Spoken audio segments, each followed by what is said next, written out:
Welcome back to Once Upon a Galaxy. Let's see what we have today. We've got Loki, which when you cast a spell on a character, it casts again on another character, or it casts on a random character, and it casts again on another random character. Hades, first farewell ability, doubles. And Athena, when one of your characters is KO'd, give it +2 attack, give your characters that survive a fight +2 health. I've heard this card is absolutely ridiculous. It's just like incredibly strong. It's just kind of like boring, so I'm not that interested in it. It's just like really high tempo power, and that lets you roll into bigger and bigger things without risking the early game. I am going to go with, I think I want to go with the Hades. Hades is just really cool. And I got a decent number of cards to play with. Now, is there anything here that's really going to help us feel excellent about treasures? I don't think so. Golden me if you have a common, uncommon, rare, and epic treasure. Well, we're going for treasures, and honestly, I did not realize. Did they change this, or has this always been treasure? I thought it was, like, character on your field, and that seemed really, really bad. That card seems a lot better suddenly. Let's get rid of Charlotte. Charlotte is cool, but, like, a really awkward build around a lot of the time. What else do we have? I don't think I really care about Busted Bot. It is an early farewell, but, like, not a very interesting one. Otherwise, I think that Giving Tree has a lot of potential. Let's try it out. And if we are going for Misty, though, Misty does want something like Busted Bot, but I think I'd rather just get Jack. So I'm going to stick with this and head right in. Let's start with the Evil Stepmother. They can help us get some treasures, and we can get some Shmi. Yeah, Shmi is going to work that. I say we put Evil Stepmother over there so that they can maybe take a hit. And then Shmi gets their attack in to give themselves a bonus. Excellent. I do find that Mysterious Egg is really solid. Gingerbread House does give us that use of our double farewell, but it's just going to invest stats in these, and these people are probably not sticking around, so let's just go with the Mysterious Egg.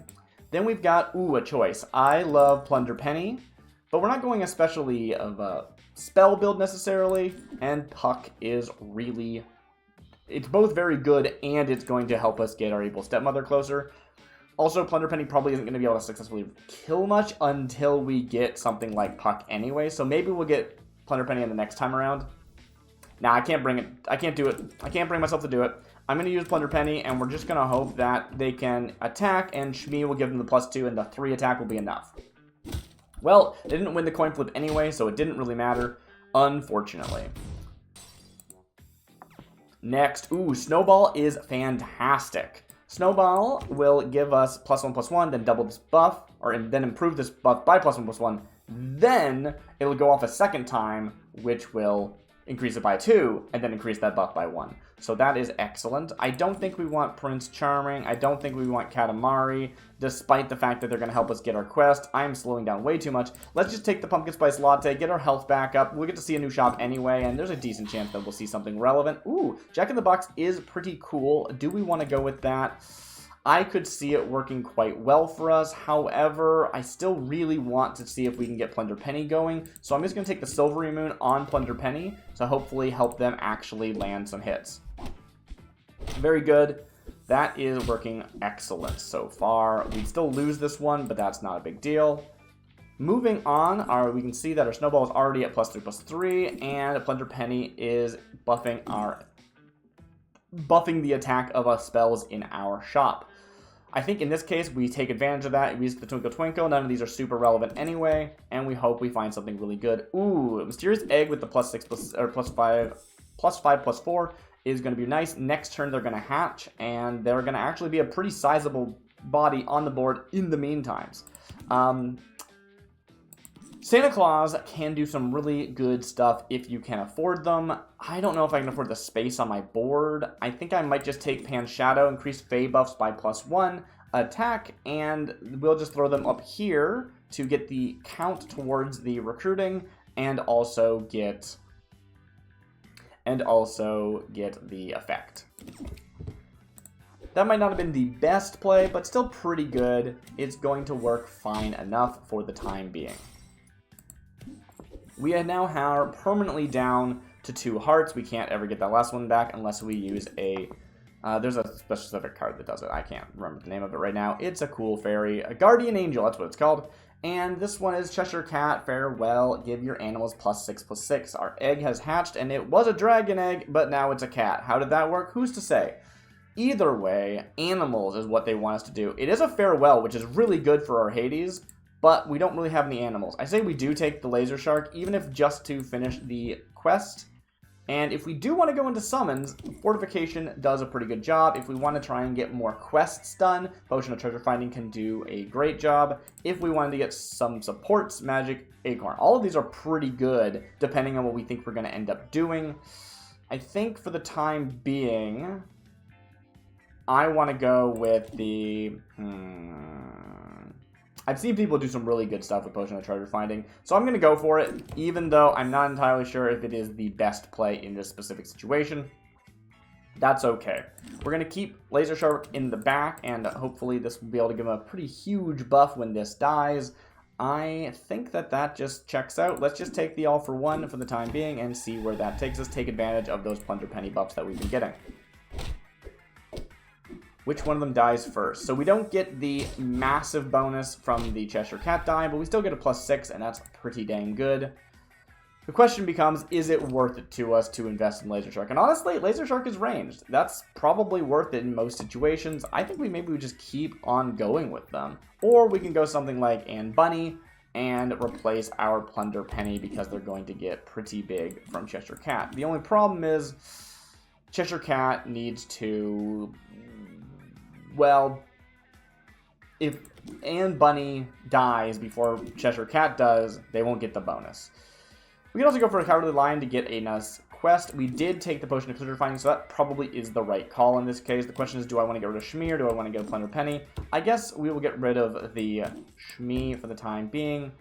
And, ooh, there's that Misty that we talked about during the deck build.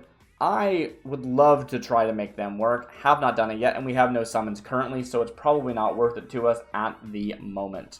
I think that I'm going to move the Cowardly Lion. No, I'm going to leave Cowardly Lion in the back. I want them to get at least one Cheshire Cat buff before we start worrying about it. Otherwise, they're likely to just die before anything cool happens. I'm just going to take the Silvery Moon. Again, take advantage of that +4 or +3 that we've gotten from Plunder Penny so far. And we will put it on Snowball because it would be really fun if we can golden that Snowball. Very cool, very cool. And they didn't even die, unfortunately, so we're not going to be able to get their farewell. But we did get the other farewell, making both these toys very, very big. And by toys, I mean animals. Pan's Shadow is going to give our Phaebos another +1 attack. Probably worth it to this board. I'm just going to throw them up here for the time being. We are getting our Golden Cheshire Cat now. Beautiful. Whenever they die, animals get +12/+12. And we can get Parting Gift to double that up even further. That is excellent. Now, I will point out that Midas' Throne is really quite good. The fact that it buffs slots means that it can continue to compound even after you've died, which seems like a weird thing to say, but I've played against so many boards, and I know that the... Not died. Won is what I meant to say.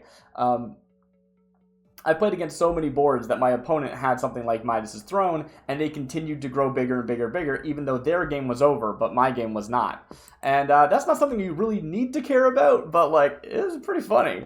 I'm going to take the Parting Gift, though. It's definitely the best call for our deck. It's going to double, then double again, which I think is only 3 times, but maybe it's 4. I'm not entirely sure how they do it. We'll have to keep track of the buffs as we see things happen. Speaking of things dying, Frankenstein could give us something here, but I don't think it's really worth it. I think we're just going to go with the You Meet in a Tavern and see if we can find something cool. I do love Champion of Eternity. I just don't know if it's actually that relevant to our board currently. I think we will actually get rid of Plunder Penny, move Cowardly Lion over here, and put Champion of Eternity here, and that should do the trick. Champion of Eternity, when it gets attacked, gives a big bonus. However, it needs to actually attack. Next, we've got another one of these quests. I've always not considered this very highly, but it does seem like it adds up pretty quickly, especially when you have something like Potion of Treasure Finding. So I think I'm going to go for it just because I want to chase those big treasures this game as hard as I can, and Champion of Eternity is not doing anything for us yet. We'll go with Cowardly Lion here. That's pretty strong. And then we can take, I guess just go with the Twinkle Twinkle, again taking advantage of those early Plunder Penny buffs, even though we don't have her anymore.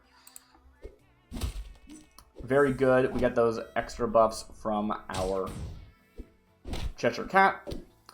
Unfortunately, Snowball does not die. That's fine. Really what we want to do at this point in the game, okay, Cowardly Lion has finished their quest, giving us a rare treasure because of Potion of Treasure Finding. Gravity Well continues to compound the whole game. Crow's Nest will give our Laser Shark +8, which honestly at their current size I'm not that impressed by. And then Spellbook Punch card gives you bonus shots if you cast 2 spells. I think this one's actually fantastic because it really can give you just extra chops are good. Extra chops are extra value, but Gravity Well adds up really fast, especially since it's only turn 9. Plunger Penny is back again, and as much as I don't think we're going to take her back, even though she's bigger than a Scarecrow at the moment, and she would give +2 to spells for the rest of the game, I think we'll just take her common treasure and be happy with it. This can give us either Bounty Contracts, which can be really powerful, Twin Shot, which is pretty good with summons, but otherwise not that great, or Lucky Chest. Lucky Chest, we want to be getting bigger and bigger treasures, so maybe that is the right call here. Bounty Contract can do some ridiculous things. Even though it's not a huge bonus, the fact that they are a hunt means that you can compound that into other abilities. Dragonfly in the chat says, it's double with Hades, it's 3, that's a large Cowardly Lion. I don't know how long you've been there, so those are probably some previous comments. Sorry for just getting to them now. Lucky Chest should give you a secret treasure from Scarecrow. That is a very good point. If we can finish the Scarecrow while we have the Lucky Chest in play, and we have the treasure finding, this goes from being an epic to a legend to a secret. So that seems like a really good pick. Thank you, Dragonfly in chat. I'm going to take that one, which does count as a card picked.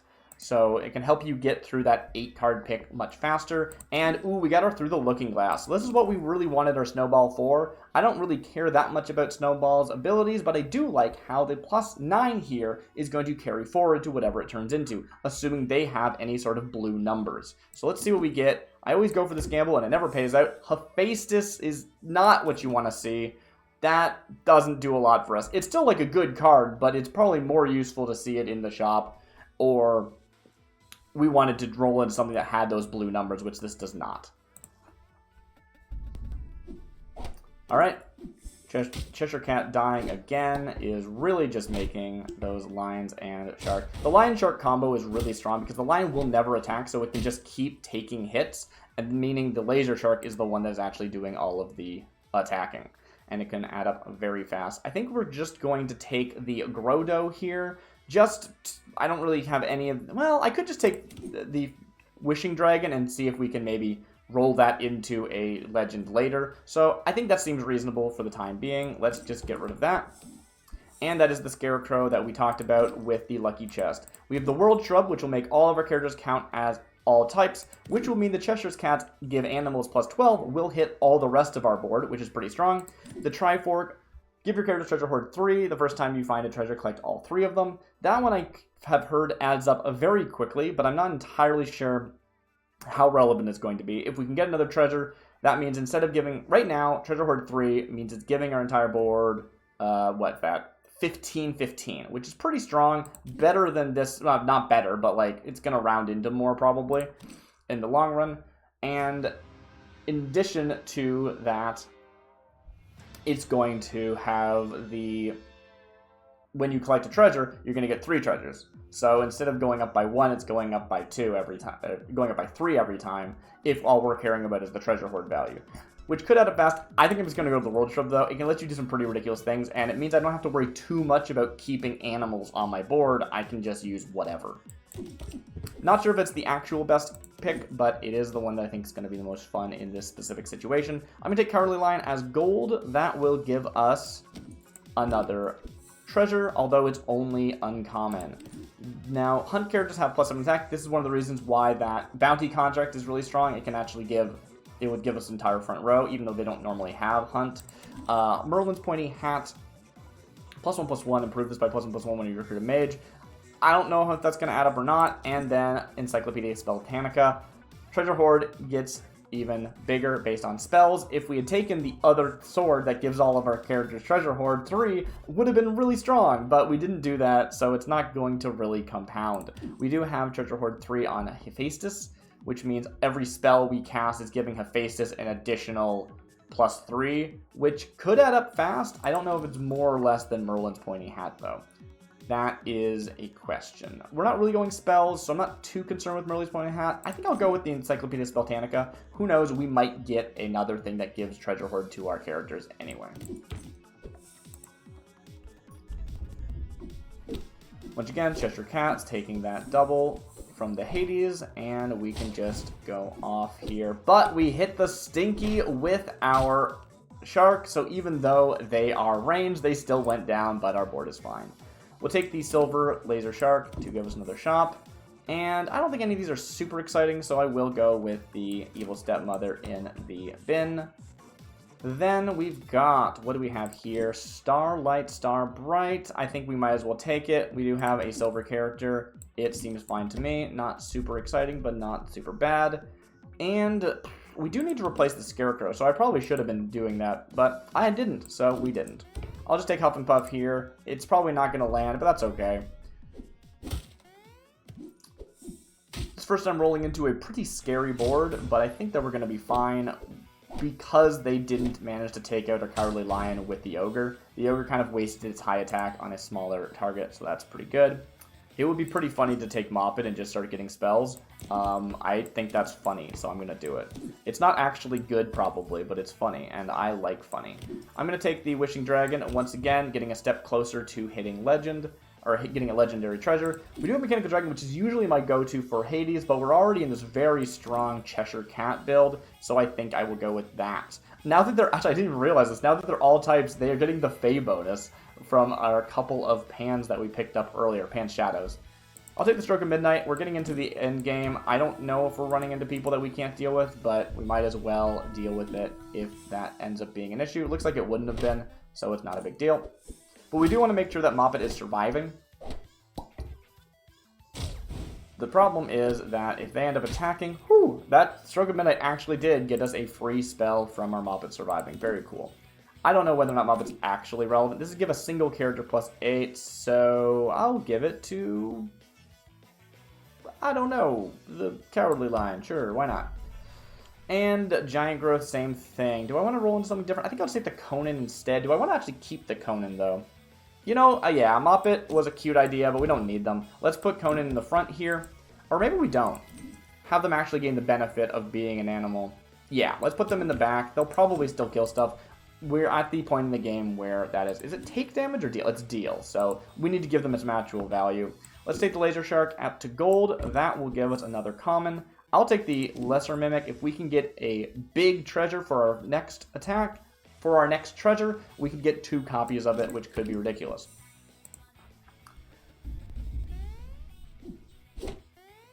Now, it's entirely possible that Conan does not really get to do much, but as long as they're able to attack once before the game, before the battle ends, we should be fine. And I think they don't. Oh, they do? No, they don't. Okay. Conan in the back did not necessarily help, but it did mean that they were able to catch the bonus from Cheshire Cat, and we can move them to the front now. We'll take the Silver Conan. And let's take another Pan Shadow. Once again, as we mentioned before, Cheshire Cat actually is getting bonus from that, so that's pretty cute. We could instead go for Eureka, though, because all of our characters are mages, and an extra shop is always good. It is probably better to not take the Pan Shadow, because we don't want to use up our Lesser Mimic on only a uncommon treasure. So I'll go with the Eureka. How many spells are we up to, by the way? We're up to... Okay, wait, why? Ah, yes, the support is increased to +4/+2 because they're a Fey, so they're getting the benefit of Fey buffs. So, yes, it's giving +48, +24, but that means that we have cast 12 spells so far. So not a ton, honestly, but not too little either. I think we're just going to go with the Eureka, though, in this specific situation, and I'll put it on Conan to help them finish their quest off. Other than that, not super excited about any of these. Let's just take all hands on deck for an extra 6 attack. And sure, we'll throw the Moppet in the trash just to get a new board. What do we see? Bahamut. Okay, Bahamut is Treasure Hoard 5, which is getting extra value out of our Spelltanica Encyclopedia. But I don't know if we're that excited for them. I would love to take them to replace Conan when we get to that point in the game, but we're not there yet. I think I'm just going to I either take Bahamut now and hope that we see them later. as silver or gold, or I take Mix and Macho and hope that Conan gets a little bit bigger. I'm going to go with that. We could also put it on Cheshire Cat, but we want them dying first, so I don't mind them being small. But this is probably the end of the game anyway, so it doesn't really matter, unfortunately. Unless, of course, we lose, which is always possible, but our board's looking pretty good. I don't see it happening, and that is end game. Very clean Hades run using the Cheshire Cat that we got from the early egg. Getting Mysterious Egg on turn 2 allowed it to turn into an epic when it finally hatched, and then we quickly golded it, and here we are. That really added up really fast. And Laser Shark Cowardly Lion combo is really easy to underestimate, and it's very good.